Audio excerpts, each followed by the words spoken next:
All right, you guys, look at my hair. It's beautiful. Look at my hair. Isn't that beautiful? All right, Lauren Smithfield's case is heating up. They're rightfully suing the police for their pretty much doing nothing, letting Mr. Nice Guy go, trying to say that he was old, and turns out this guy's like 36. They said he was a nice guy, so I never, ever, ever, ever heard in my life that they let a prime suspect go because they said he was a nice guy. I never heard anything like this, so the family is correct. And then the detective, he did nothing. So the family's trying to sue the detective and get his badge. They didn't even know that the family did not know that Lauren Smithfield was dead until they showed up to her house after she was already gone. The police had already been there and gone. They showed up to her house, and somebody that was there at the house said, "Hey, call this number." They called the number, didn't find out their daughter was dead. If that isn't disrespect, I don't know what else is. Anyway, so Cardi B chimed in on it. She was like, they're trying to make it seem like the dude was old, like he was some old man, like they let him go because he was some old man trying to get his freaky on. The family actually had to do the investigating. They actually, looked, and they saw the condoms, they saw the blood that was there, they saw how the sheets were and all this other stuff.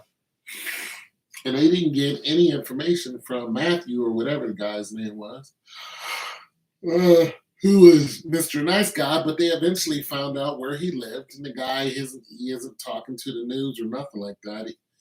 He's some kind of computer nerd. But now they're saying that she died of fentanyl overdose. Now, if anybody says, "Who asked you why you putting your 2 cents in it?" My degree is in health administration. I like to look at things involving health care, okay? Because I wasn't going to say anything. But when they said she died of fentanyl, listen, people, fentanyl is the number one killer in our nation right now. Number one. It's bigger than car crash, heart diseases. It's bigger than violence. It's number one. It's number one. Now, this made it interesting because it made it interesting to me because the family said she was not a known drug user. Now, she's 24 years old. She's going to college, had a little business. She's a beautiful, dark-skinned woman. And she called him because she wanted $40. So he came over, and I guess they had this whole deal worked out where I don't know what was going on. But now it turns out that it was a drug or a possible drug transaction. Now, if this guy gave Lauren Smithfield's drugs, then for one, he had an illegal drug. It depends on what he had because fentanyl is in all kind of regular drugs, and of course too much of it will go ahead and unalive you. So it all depends on what he had and what he gave her, if he gave it to her. And if he did, of course, you're looking at manslaughter, which can be 10 years to 25 years. It all depends on who you are.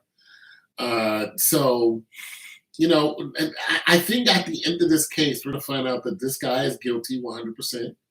He's going to be prosecuted. He's going to be found guilty 100%. And when he is found guilty, he's not going to get the maximum. He's the way they're painting this right now, he's not going to get the maximum because I think the police knew him, and everybody else is saying the same thing. The police have a connection with this guy. And if the police have a connection with this guy, they're going to try to vouch for this guy. Now, this police department is known for being corrupt. So there's just all kind of stuff going on with this police department. But nonetheless, if they try this guy, I think he's going to be found guilty. But I think he might get like 10 years and 5 years probation, and then he'll do 2 years and be out. I just don't think that they're going to throw this guy in the slammer for too long. I don't think so. I think that what they're going to do is try to appease the crowd because now they're marching. Now Cardi B is talking about it. You know, she's on a global stage, a global stage, excuse me. So now this situation has gone global. Okay, they tried to hide it and tuck it up under the rug, and oh, it's just another black girl. Who cares? Because there are hundreds and thousands of black girls going missing and getting murdered every day. And yeah, some of it is us, but a lot of it is them. Look at Tisha Campbell. She said that some people just tried to, put her in the van and drive off. I've been trying to tell you women run around talking about you don't need men. Like, you better cut it out. You need some protection.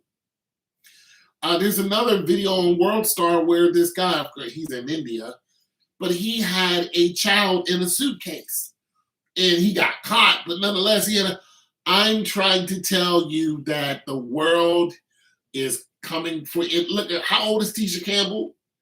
How old is she? And they tried to listen, they are after you women. It is a huge, huge deal. And they want to either unalive you or they want to traffic you, and sometimes what people don't think about is they want your organs, they want your body parts. Like you just don't know. The world is wicked, and you women need to run around with protection. You need to have your own protection legally, and you need to run around in groups of 2 or 3. Like I'm not even playing about this. Stop running around on your own. Just cut this out. If you barely know, look, Smithfields met this guy on Bumble. If you guys are on these dating apps and you're gonna invite some guy over, let your girlfriend spend the night. Just let her spend the night in the living room. Just say, hey, listen, I'm gonna invite this guy over. Can you crash on my living room? And have her right there in the living room with the blicky in case anything goes down. I'm trying to tell you, women, you have no idea how valuable you are to these people. If you look down there in the Mexico-American border, they are shipping children from one end to the other on school buses. These are children that are never going to see their parents again.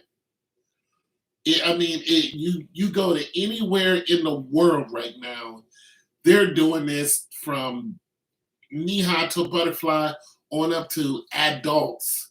They are grabbing y'all, snatching y'all, and doing the most heinous crimes to you.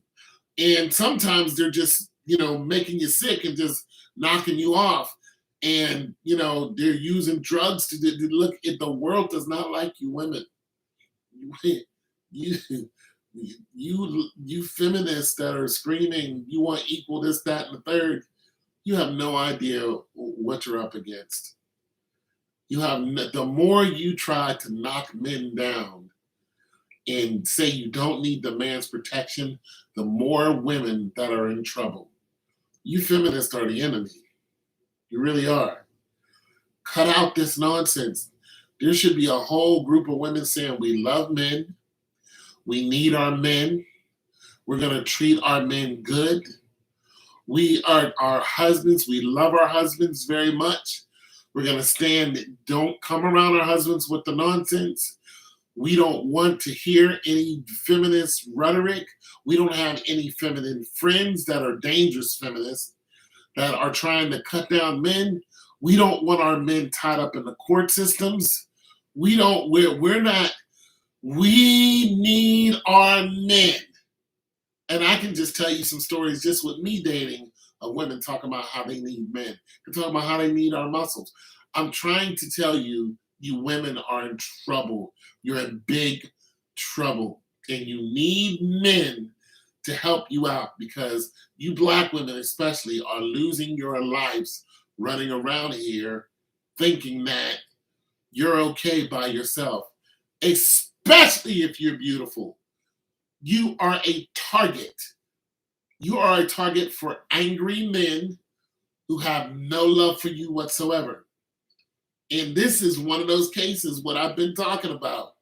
You can't tell me that white dude didn't do nothing to that black woman. 24 years old, young, beautiful, had her whole life ahead of her. 24? Nah. He had some malicious intent. And then he's gonna talk about he didn't have sex with her, but nonetheless, there was a used condom there. 10 to 1 that says that that's his semen in a condom. Like, come on, you didn't go over there and give her $40 and think that you wasn't gonna get any, homeboy. Ain't no man in his right mind. This dude talking about he laid down beside her. When he woke up, there was blood coming out of her nose. No, my dude, you ain't laid down beside her and in the morning there was blood. You gave her something. You did something. You had sex with her, or you tried to, and something happened in the sexual transaction. Something went awry, and you knocked her off. Talking about she went into the bathroom. No, you killed that girl. You murdered that girl, and God knows you did. And the angels of the Lord are coming to find. Listen, the angels of the Lord are going to turn this whole thing over, and you're going to be in court in an orange jumpsuit. And that's just going to be that. And whether you're in there for a year, 2 years, 5 years, you're going to have a really, really, really, really bad time because you tried to fool the system. And that young lady belonged to God. And you took her off this planet. And for you guys who are out there just doing harmful things to black women, or any woman, any child, you're just losing your damn mind. Listen, the only way I can see a man harming a woman is if he's protecting himself. And she came at him because y'all are coming at men crazy. And she came at him with a knife. She came at him with the blicky or any of that. That man has the right to protect himself. So I'm not on that. I'm not on to let the man get slapped up by the woman. I'm not on that either. The man should protect himself. Ain't no woman should be putting her hands on no man. You can slap him and it's okay. It's cute. No, it's not cute. I'm not with that whatsoever. Men are not stupid either. I'm not with that. I'm with keep your hands to yourself and everything's cool. Now, back to the fentanyl. Like I said, it's the number one killer in the world. So this makes me think that, yes, she OD'd, but she OD'd from something he gave to her. And I don't know what pill he gave to her, but he gave her a pill. As a matter of fact, he probably gave her 2. Now, here's the real kick in the pants. What if he went over there, they went to make a money exchange because she had to get something. I wish she'd asked me for it. I'd have been like, here, take the $40, go do what you got to do. But quit tripping. Like, quit going on Bumble and asking, like, get out of here. But nonetheless, here's what I think happened. I think that they did not have an agreement to have sex. That's for one. I also think that the condom was found by the mother and the 2 brothers. I think that is the biggest accident of this whole thing. Now, they can't get the police to act right, but if the police did act right and they, looked in that condom and found out that it was from him, then if they, did an autopsy on her the correct way, and looked at her vaginal area, found out that she did have sex, then they could find out if she had sex by force. Now, they could look at her body and see if there is any trauma to it. And look at her vaginal area and see if there's any trauma to it. And I'm betting 10 to 1 that there is. I'm betting that there is. I don't think that she wanted to have sex with this dude. I think this dude gave her some type of roofie. And I think he did not intentionally unalive her. What I think is he gave her something to make her, more susceptible, like a Bill Cosby type of thing. That's what I think. And once she got into, she was fooled because they were drinking. So I think he put something in her drink. She got to where she was more susceptible. He went ahead, he smashed, but if you smash and she's under the influence, that's an automatic case.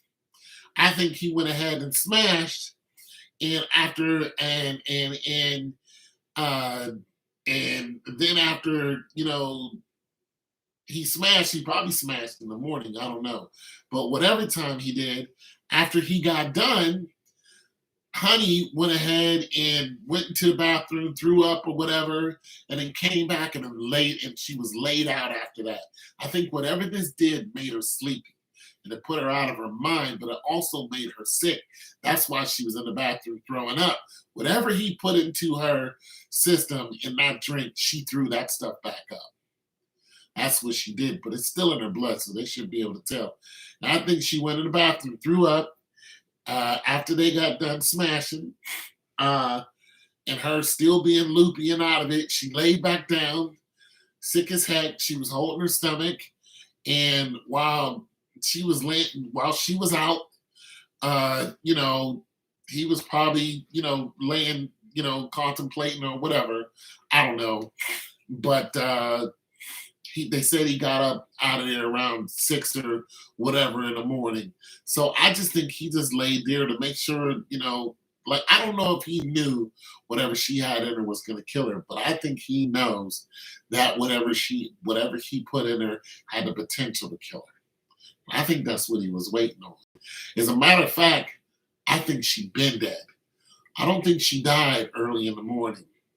I think she died late at night. Yeah.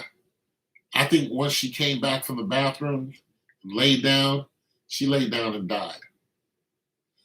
And all that blood that they saw, that blood had been there. That blood been there. So, him leaving in the morning, I think he was laying beside a corpse.